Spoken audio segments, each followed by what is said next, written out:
With the temperatures reaching triple digits this week, and the Sioux Falls Area Humane Society is reminding pet owners to keep their animals cool. KELOLAND's Julia Lynn has some tips from the experts.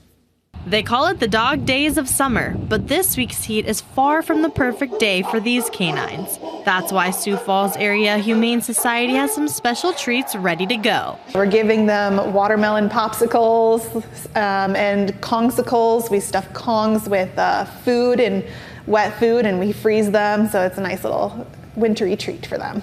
Pets that regularly go outside like dogs are most at risk, some breeds more than others. Especially the black dogs, longer furs, and then the short furs actually have trouble too because they can get sunburned because their hair doesn't cover all of their skin.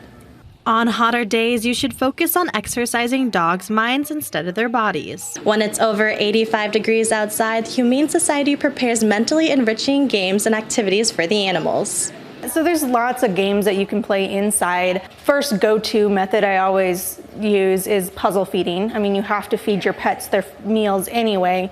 You might as well find a way to use that to exercise them and get them some mental enrichment.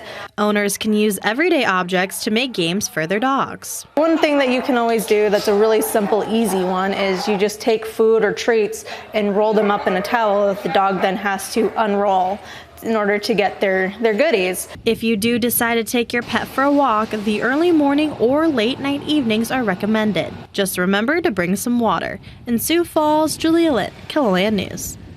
The shelter currently has more than 40 dogs available for adoption, along with cats, guinea pigs, and bunnies. Walk-ins are able to take home a furry friend the same day.